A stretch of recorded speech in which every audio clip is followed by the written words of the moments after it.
Allen পার্কের সামনের রাস্তায় ধস, ব্রিটিশ আমলে তৈরি নিকাশি ব্যবস্থার জের। গাছের শিকড়ে ফেটেছে মাটির নিচের অংশ। হঠাৎ ধসে আতঙ্কে নিত্যযাত্রীরা। ব্যারিকেড দিয়ে ঘেরা হয়েছে ঘটনাস্থল। ধস মেরামতি কলকাতা পুরসভার।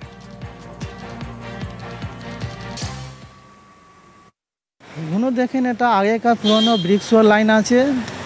এগুলো আপনার যেহেতু কি দীর্ঘদিন ধরে এটা চলে আসছে, এটা মাঝে সাঝে এটা কোনো সময় এটা হয়। এটা ব্রিক্স লাইনটা হচ্ছে আপনার ড্রেন লাইন সিস্টেমটা, জলটা যাবার জন্য। মাটি আছে, সবই আছে, যেহেতু গাছপালা বর গাছ এগুলো সব আছে, তার শিখরগুলো সব গিয়ে ওখানে ঢুকে গেছে। মাটিগুলোকে ফাটিয়ে দিয়ে ওটা ব্রিক্সটাকে আমার ফাটিয়ে দিয়েছে পুরো। সে ড্রেন লাইনটা, ড্রেন লাইন না, যেখানে যেখানে আমাদের কিছুটা ব্রিক্স লাইন আছে সেখানে সেখানে এটা মাঝে সাঝে হয়। এই যে শিবসর রোড হয়েছিল, এখানেও হয়েছে।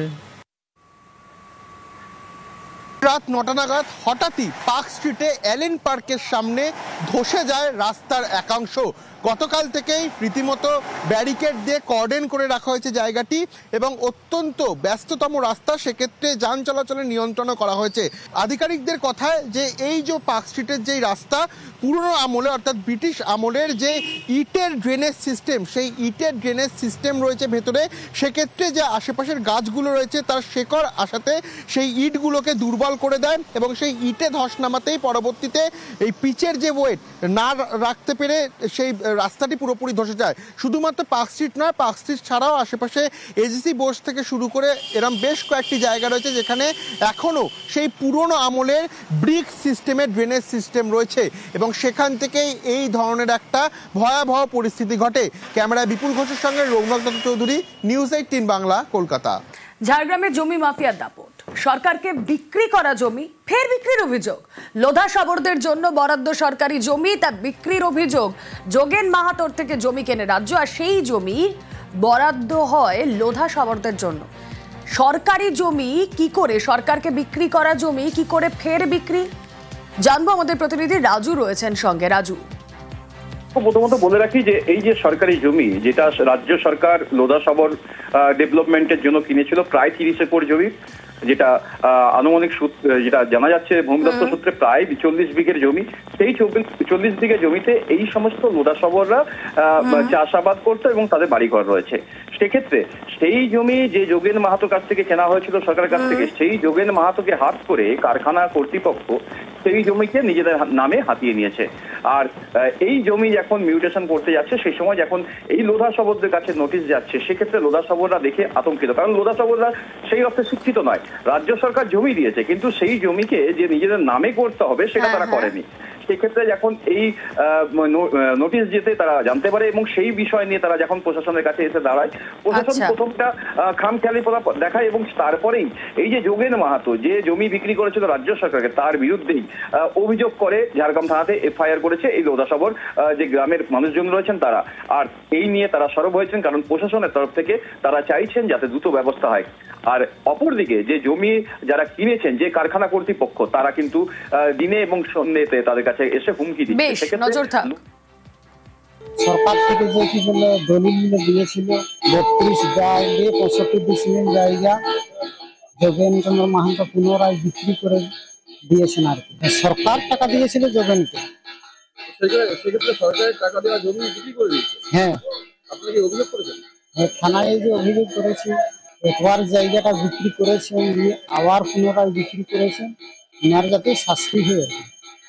সরকার থেকে যে বন্টন করেছে জমিগুলো, এগুলো যে নিয়ে নিয়েছে, সেই জন্য আজকে অভিযোগ এরা করেছে। ওই যোগেন মাহাতোই আবার ফ্যাক্টরিকে বিক্রি করে দিয়েছে।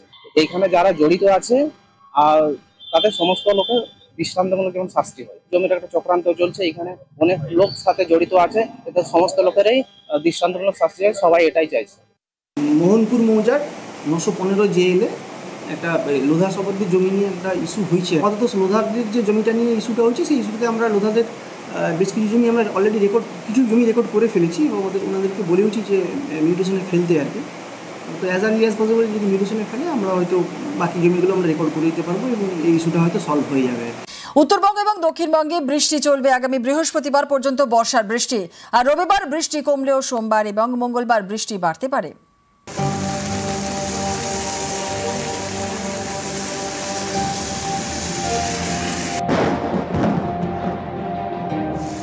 কয়েকদিনের বিরতি শেষ, বঙ্গে ফের বর্ষার বৃষ্টি। আগামী বৃহস্পতিবার পর্যন্ত বৃষ্টির পূর্বাভাস। যে গভীর নিম্নচাপটা তৈরি হয়েছিল বর্তমানে সেটা উত্তর ছত্তিশগড় সংলগ্ন ঝাড়খণ্ডের কাছাকাছি অবস্থান করছে এবং এটা আরও পশ্চিমের দিকে সরে যাবে ক্রমশ। ফলে বৃষ্টিপাত কিছুটা হয়তো কমবে, তবে দু এক জায়গায় স্থানীয়ভাবে ভারী বৃষ্টির সম্ভাবনা আগামী 4-5 দিনের মধ্যে কন্টিনিউ করবে দক্ষিণবঙ্গে। দক্ষিণবঙ্গের জেলায় জেলায় শুক্রবার থেকে বৃষ্টি। আবহাওয়া দপ্তর জানিয়েছে উত্তরবঙ্গ এবং দক্ষিণবঙ্গে বর্ষার বৃষ্টি চলবে। রবিবার হালকা থেকে মাঝারি বৃষ্টির পূর্বাভাস রাজ্যের সব জেলায়। ভারী থেকে অতি ভারী বৃষ্টি হতে পারে জলপাইগুড়ি এবং আলিপুরদুয়ারে। সোমবার বৃষ্টি বাড়বে। পূর্ব এবং পশ্চিম বর্ধমান, বীরভূম, নদিয়ায় ভারী বৃষ্টি। বৃষ্টি বাড়বে কালিম্পং, দক্ষিণ দিনাজপুর এবং মালদায়। মঙ্গলবার এবং বুধবারও বৃষ্টি চলবে। বৃহস্পতিবার বৃষ্টি বাড়বে উত্তরবঙ্গের জেলাগুলিতে। শুক্রবার দক্ষিণবঙ্গের জেলায় জেলায় বৃষ্টি। শনিবারও বিক্ষিপ্ত বৃষ্টি। এরই মধ্যে ফের জল ছাড়ল ডিভিসি। শনিবার 31,500 কিউসেক জল ছাড়া হয়েছে।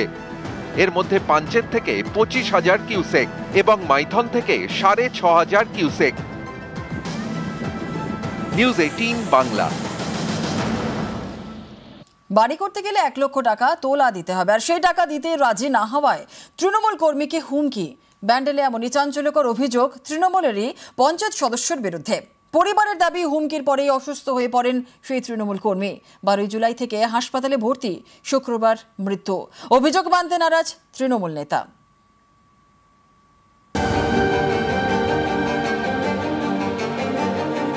হুগলির ব্যান্ডেল, এখানেই তোলা চেয়ে তৃণমূল কর্মীকে হুমকির অভিযোগ। পরিবারের দাবি, তার জেরে অসুস্থ হয়ে প্রাণটাই চলে গেল। ব্যান্ডেল পঞ্চায়েত এলাকার বাসিন্দা মোহাম্মদ ফকির, বয়স 60, এলাকায় তৃণমূল কর্মী বলে পরিচিত। সম্প্রতি বাড়ি তৈরির কাজে হাত দেন ফকির। তার পরিবারের অভিযোগ, বাড়ি তৈরির জন্য 1 লক্ষ টাকা তোলা দাবি করেন ব্যান্ডেল গ্রাম পঞ্চায়েতের সদস্য দীনেশ যাদব। সেই টাকা দিতে অস্বীকার করেন ফকির। এরপরেই 12 জুলাই দলবল নিয়ে তাদের বাড়িতে যান দীনেশ। ফকিরকে হুমকি দেন। অভিযোগের পরেই অসুস্থ হয়ে পড়েন ফকির। ওই দিনই তাকে ভর্তি করা হয় চুঁচুড়া হাসপাতালে। শুক্রবার সন্ধ্যায় ফকিরের মৃত্যু হয়। এলাকায় উত্তেজনা ছড়ায়। উনি আমাদেরকে ঠেট দেয়, আবার রাত্রিবেলা এসে ঠেট দেয় যে তোর আমি যদি আমাকে 1 লাখ টাকা তোরা যদি না দিস, আমি তোদেরকে জীবনে বাড়ি করতে দেব না। আর করতে দিলই না। আর ওনার জন্যই আমার বাবা আজকে পুরো দায়টা, আমাদের ওয়ার্ড মেম্বার দীনেশ যাদব আর আমাদের বাড়ির পাশে দিলনওয়াজ খাতুন আর ওনার একটা ভাতিজা মোহাম্মদ আসিফ, ওনাকে আমরা চাই যে এটা আপনারা আইনি ব্যবস্থা ওদের জন্য হোক। हमरा आदमी जो बीमार पड़ा है, दिनेशवा, चुनमुनिया, मुन्ना, तीनों मिल गए हार्ट अटैक, घर का चिंता हार्ट अटैक हुआ है। तो पैसा मांगा था? पैसा घूस नहीं दिए बोल के उसको। আমি কোনোদিন কারো উপর অত্যাচার করি না, একদম নর্মাল সিধা সাদা ছেলে। মিথ্যে বলবো না, পঞ্চায়েতে দাঁড়িয়েছি, আমার সঙ্গে খেটেছিল ছেলেটা, আমিও ভালোবাসতাম ওকে। লোককে তো সাহস নেই কেউ বিরুদ্ধে করে কেউ বলতে যাবে। মিথ্যে টোটালি, আপনি সার্ভে করে দেখতে পারবেন। হুগলি থেকে সোমনাথ ঘোষ, নিউজ 18 বাংলা।